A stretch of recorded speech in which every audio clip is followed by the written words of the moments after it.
Hey, salut les scorpions, c'est Delphine. On se retrouve aujourd'hui pour votre guidance hebdomadaire, semaine du 7 au 13 avril 2025. J'espère que vous allez toutes et tous très bien, hein. Amis scorpions, signe solaire, ascendant lunaire, vénusien du zodiaque. Comme chaque semaine, on va aller jeter un petit coup d'œil à vos messages dans les thématiques émotionnelles, affectives, le sentimental, tout ce qui touche au cœur, à l'affect, au sentiment, et le pro, les activités, le matériel, le concret, la matière. On garde comme toujours son bon discernement, ça reste une guidance générale bien entendu, on est sur YouTube. Je vous invite donc à prendre le ou les messages s'ils résonnent et puis à les laisser tout simplement à un autre ou une autre dans le cas contraire. On est parti les scorpions, on démarre avec l'oracle G. Allez, pour cette semaine du 7 au 13. Alors, on démarre avec l'araignée. L'araignée vient nous parler des doutes et des espoirs que vous devez nourrir. Des doutes, qu'une situation peut s'arranger, mais évidemment l'espoir aussi. On peut évidemment espérer. Alors espérer quoi exactement? Espérer que tout se termine bien, espérer que les efforts qu'on a faits vont payer, douter par moment évidemment. Ok, allez, les émotions là-haut, le pro, les activités, le matériel en bas. Ok. Alors, des doutes et des interrogations, des doutes et des interrogations, des doutes et des espoirs à propos de l'évolution de quelque chose, de la croissance et de l'évolution positive, évidemment. L'évolution d'une situation ou d'une relation, on ne sait jamais, on peut aussi parler d'amour. Alors, des doutes et des espoirs concernant l'évolution de quelque chose. Ok, allez, on continue avec l'oracle des îles. L'évolution de quoi ?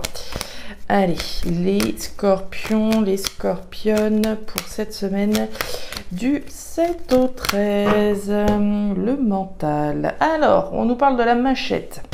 La machette, différentes choses. La machette, alors, évidemment, on peut nous parler de trahison, de blessure, de coups bas. On peut douter, évidemment, par moment que, voilà, tous les efforts que l'on fait pour qu'une situation évolue, ça se solde par quelque chose qui ne fonctionne pas et on peut se sentir trahi, on peut se sentir blessé parce qu'on s'est certainement battu. La carte de la machette, trahison, coups bas, blessure, agressivité, violence, d'une part, mais l'énergie de la machette, c'est également la lutte dans laquelle vous devez être. On se bat pour qu'une situation évolue. Ok. Mais si évidemment ça n'évolue pas comme on le voudrait, on peut se sentir blessé. Blessé, trahi. L'ego peut être blessé au terme des efforts qui sont fournis. On nous parle du cadeau. Alors, le cadeau, c'est l'offre, c'est la proposition. Le cadeau, je peux me l'offrir à moi-même. Je m'offre l'opportunité de me battre, de me défendre pour faire évoluer une situation. On peut espérer recevoir une proposition avec ce cadeau. Et puis, on peut faire un cadeau. On peut faire une proposition. On verra si c'est quelque chose qui peut être retenu. Moi, généralement, j'ai tendance à penser que cette énergie, c'est la nôtre. Autrement dit, on se bat pour s'offrir un avenir meilleur, pour s'offrir l'évolution d'une situation, pour s'offrir le succès, etc. Pour s'offrir probablement la justice. La carte du raton laveur, la justice. Alors, la justice, il y a deux choses. Deux grandes choses majeures, la justice. Premièrement, l'aspect légal, l'aspect juridique, tout ce que je vais essayer d'officialiser, je peux me battre pour faire valoir mes droits, pour réclamer la justice, officialiser quelque chose. Et en ce sens, c'est ce qu'on veut s'offrir, s'offrir ce verdict en notre faveur. On veut voir la justice nous offrir ce verdict en notre faveur.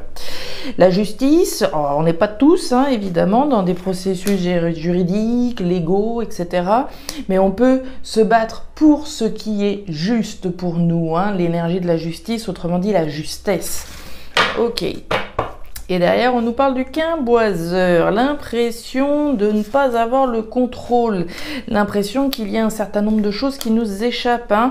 On ne contrôle pas tout, on contrôle rarement tout. On peut contrôler un certain nombre de choses, certaines autres nous échappent. Il faut qu'on accepte, surtout si c'est la justice qui est représentée pour vous sur l'aspect légal. On peut imaginer que on n'ait pas le contrôle de tout et qu'un certain nombre de choses ne dépendent pas de nous.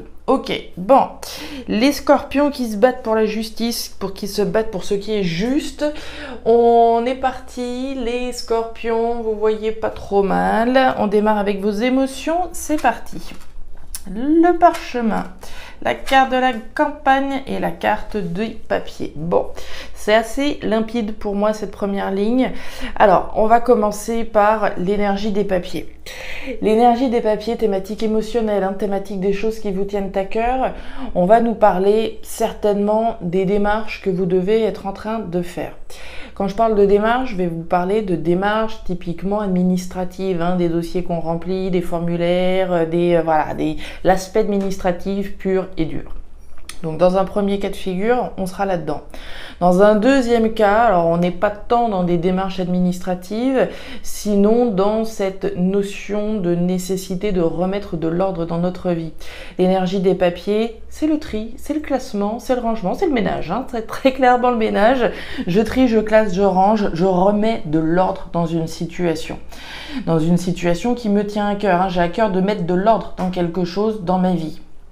Ça peut passer par des papiers, très clairement, ou pas, dépendant de chacun d'entre vous. Donc des démarches en vue de pouvoir s'engager dans quelque chose de plus positif pour vous. L'énergie de la campagne, c'est le retour à quelque chose de sain. On va parler de retour aux sources, de revenir à quelque chose de tranquille. L'énergie de la campagne, il faut imaginer que c'est un petit peu l'opposé de l'hôpital, où il y a de la tension, il y a de l'inconfort, il y a de l'instabilité. Ici, c'est tout l'opposé. C'est la tranquillité même. Donc c'est ça ici qu'on va chercher à ramener dans sa vie. On va chercher à ramener la tranquillité, la sérénité dans sa vie. Et ça doit vous tenir à cœur. Et on le réalise à travers des démarches qui sont faites. On parle du parchemin. Le parchemin, c'est l'engagement. L'engagement, la signature. Alors ici, on peut évidemment nous parler d'un engagement qui nous tienne à cœur. Dans le cadre d'une relation, dans le cadre d'un engagement dans lequel on fait ce qu'il faut pour ramener l'équilibre, ramener l'ordre, ramener quelque chose de sain. Maintenant, on fait des démarches peut-être en vue de pouvoir obtenir un engagement, un papier important. On parlait de justice tout à l'heure. Si je fais des démarches, ici, c'est peut-être pour voir, au final, un document important en ma possession. Un divorce, par exemple. D'accord ? Je fais des démarches ici de manière à pouvoir obtenir les papiers du divorce. D'accord ? Et ainsi ramener l'équilibre et la tranquillité dans ma vie. Par ailleurs, l'énergie du parchemin, c'est l'engagement sur le plan symbolique que je prends. Je m'engage à faire les démarches qui sont nécessaires à la croissance et à l'évolution d'une situation. Pour ma croissance, pour mon évolution, c'est l'engagement que je prends. Ok, on continue. La carte du tricorier. La carte de la chaîne brisée et la carte des poissons. Alors, par rapport à cet engagement dont on parle, ou ce papier important, cet engagement symbolique ou cet engagement concret, si je suis engagée dans une lutte, comme on l'a vu avec la carte de la machette tout à l'heure, on voit qu'il y a quand même une part de stress, une part de mental là encore. Là, on l'a vu avec l'araignée tout à l'heure, les doutes et les espoirs que l'on peut avoir par rapport à des démarches que l'on fait. Ça s'associe également à des peurs et à du stress. Le stress, on l'a vu, on n'a pas le contrôle sur tout, donc ça laisse la part et le champ libre en tout cas à du mental, du stress, etc. On nous parle des poissons. Les poissons, c'est l'argent, c'est l'abondance, c'est la richesse. Alors évidemment, on fait peut-être des démarches en vue de pouvoir récolter une somme d'argent, mais avant de pouvoir voir cette abondance venir dans votre vie, il va être question de s'investir dedans. C'est ce que je donne comme exemple à chaque fois. Je connais pas beaucoup de joueurs de gagnants du loto qui n'ont pas parié, qui n'ont pas misé, qui n'ont pas investi 1 euro pour pouvoir espérer récolter. Donc il est bien question de mon investissement dans des démarches, il est bien question de mon investissement pour remettre de l'ordre dans ma vie. Ces démarches-là ont le potentiel de ramener l'abondance, de faire évoluer une situation émotionnelle, professionnelle, une situation qui vous tient à cœur. Puis on nous parle de la chaîne brisée. La chaîne brisée, c'est la rupture, c'est la séparation, c'est la libération. Ici, il est bien question de se libérer d'une situation dans laquelle on s'investit en vue de ramener la tranquillité et l'équilibre. Ok. On enchaîne. Le pôle matériel. Alors, ici, deux énergies... Mais j'ai un chat dans la gorge. Alors, ici, on a deux énergies saisonnières. Hein. On a le printemps, l'été. On peut considérer une période de 6 mois. Hein. Ça, d'une part.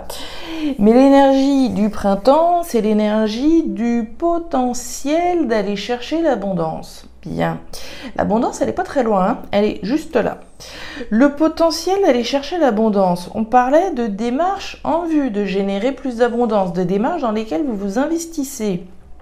Ça rumine pas mal. On s'en doute un peu. Hein. On a vu les peurs, on a vu le stress, on a vu l'araignée, les doutes et les espoirs. Et là, on voit que ça rumine pas mal. L'énergie de la femme à la robe bleue, alors que ce soit moi, une personne en face de moi, homme ou femme, la question n'est pas là. Ce que l'on voit ici, c'est une personne qui est plutôt dans le retrait, plutôt froid. Hein. L'énergie du bleu, ce sera plutôt le froid. Donc le froid, la distance, on rentre à l'intérieur de soi et puis on cogite, on gamberge, on rumine. On rumine à propos de quoi? À propos du potentiel d'aller chercher l'abondance. 6 mois à peu près qui peuvent être représentés. Alors ça fait peut-être 6 mois que vous ruminez comme vous le ruminez ici, ou vous ruminez peut-être ici une situation qui pourrait peut-être se décanter d'ici à cet été, hein, entre maintenant et cet été. L'action, la carte de la moringa et la carte du tiponche. Alors, on nous parle de l'homme. Cette fois-ci, on est dans une énergie plutôt d'action. L'énergie de l'homme, l'énergie de l'action. Hein. Je dis, je fais, j'agis. Que je sois un homme ou une femme. J'agis pour ce qui a du potentiel. J'agis en faveur de ce qui a du potentiel. Je vais le chercher. Hein, je vais chercher l'abondance à travers quelque chose qui a du potentiel. Alors, je ne sais pas ce qui a du potentiel. Hein. Ça peut être un boulot, ça peut être un investissement que vous faites, quelque chose qui pour vous a du potentiel. On nous parle de la moringa, on nous parle de santé, on nous parle de vitalité, on nous parle de ce qui se passe également à l'intérieur de vous. Hein. L'énergie de la santé, c'est le bien-être, c'est tout ce qui se passe au fond de moi, à l'intérieur de moi, dans une perspective saine et vitale. Alors, ce qu'on peut voir ici, hein, c'est que ce que vous ruminez, c'est quelque chose de sain, c'est quelque chose de positif. Ce qui a du potentiel pour vous, pour moi, c'est sain. Mais la réflexion, l'introspection dans laquelle vous devez être également, doit être une introspection ici positive et saine pour vous. Ça doit vous faire avancer sur le bon chemin. Et puis on nous parle du tiponche. Le tiponche, c'est une petite célébration ici, hein. C'est une occasion à célébrer. Alors l'occasion à célébrer peut-être d'ici à cet été, hein, puisqu'on a, oui, même les poules sont d'accord. La carte du tiponche, donc une occasion à célébrer peut-être d'ici à cet été, une occasion à célébrer, en tout cas, j'ai envie de dire avec quelqu'un. Hein. Ici, on a quand même deux personnes qui sont représentées avec la carte du tiponche. Généralement, on trinque pas tout seul, hein, donc on va trinquer avec quelqu'un sur quelque chose ici qui a du potentiel. Je ne sais pas ce qui a du potentiel. Hein. Très clairement, on n'a pas beaucoup de détails. On voit l'évolution d'une situation, probablement sur le plan légal, juridique, sur le plan de la justesse des choses que vous faites. Hein. Je ne sais pas quel est le potentiel d'aller chercher la justice, le potentiel d'aller chercher quelque chose qui soit juste pour vous dans une perspective d'abondance. Et on nous parle de la sorcière, excellent. La sorcière, elle est capable d'abattre des montagnes. C'est qui cette sorcière? C'est de vous dont on parle, de votre capacité à abattre des montagnes. Alors je suis en train de réfléchir, je suis en train de m'apercevoir que vous n'avez pas l'étoile cette semaine, ce qui est assez rare. Cependant, vous avez la carte de la sorcière qui nous garantit que vous avez les capacités d'abattre des montagnes. Donc si c'est pas ici une garantie, j'ai envie de dire, de pouvoir aller effectivement chercher l'évolution d'une situation, chercher la justice, aller chercher ce qui est juste, pour moi, c'est tout ce que ça veut dire ici. Voilà les scorpions, les messages que j'avais pour vous pour cette nouvelle semaine. Alors je ne sais pas si ça va vous parler, mais si c'est le cas et comme toujours, je vous invite à me laisser un petit commentaire en bas de la vidéo, à regarder votre signe ascendant, lunaire, vénusien pour avoir une lecture qui soit un petit peu plus personnalisée à votre profil. Et enfin, si vous le souhaitez, vous pouvez également me joindre à guidance-de-delphes@gmail.com. Je vous souhaite une excellente semaine, le meilleur pour la suite. Prenez grand soin de vous. Au revoir.